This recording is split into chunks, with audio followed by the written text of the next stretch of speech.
the other side of the world. There's time difference issues. There's detachment from the family. For me, it's just the worst possible scenario for Erik ten Hag. It's his first week properly in the job because all his players are around. He's got to go to the Far East this week and field questions non-stop about Ronaldo. It's the Man United circus is back. Now, I remember 2013, David Moyes' only season in charge, only pre-season in charge. I went to Thailand and Australia the same summer, and his biggest player wanted to leave. Wayne Rooney wanted to leave, and every day we were getting up in Thailand and Australia with news breaking back home about Chelsea being in for Rooney wanted to leave, and it was a constant distraction on a massive summer for David Moyes, and it turned out to be a distraction that derailed the team going forward.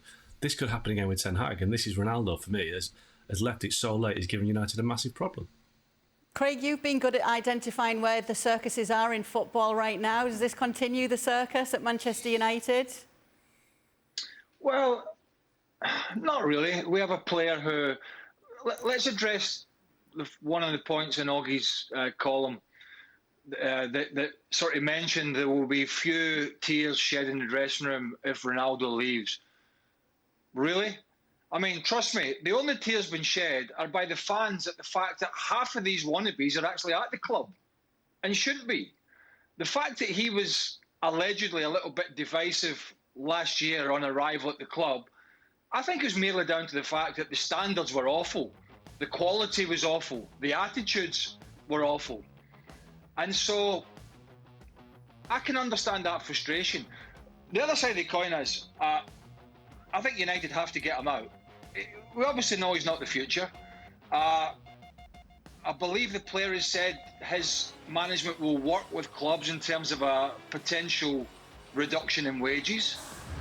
But Erik ten Hag, to go back to Augie's point, you can't have a bad apple, a divisive player, and one that doesn't want to be there in the dressing room between now and the start of the season with new management, trying to build some new foundations. You can't have that player, an ordinary player, never mind a divisive superstar who doesn't want to be at the club. So they're going to have to find a way, and his management's going to have to find a way to get him out of that club. Clearly, he's worked out that, the next couple of years are going to be tough, at least, and they're not going to be challenging. By that time, he'll be 39. He's not going to be playing to that standard. He's just not. And so I think it's understandable that he wants to go. The biggest mistake he made, I think, was thinking that he was walking back into a club 12 months ago that was moving forward, when clearly on this show, and many of us talked about it, they had the wrong manager and they were nowhere near challenging to Liverpool and Manchester City. So yeah, this is a problem for Ten Hag short term, but as Mark said, he doesn't need the next 2 months to be talking about Ronaldo. They need to find a solution. And I honestly think the solution is to get him out sooner rather than later. What are your thoughts on it all, Ian? Well, it's a bit like that old Coldplay lyric, isn't it? Is he part of the cure or part of the disease at Manchester United? He did score 24 goals, 18 in the Premier League. Only a couple of players bettered that. But he can't play high press. So Manchester United can't play a high press with Cristiano Ronaldo. Ten Hag will want to do that. I mean, the guys are right. They've got to find a very quick solution. He obviously does want out of Manchester United, but as Augie says, who's going to buy him?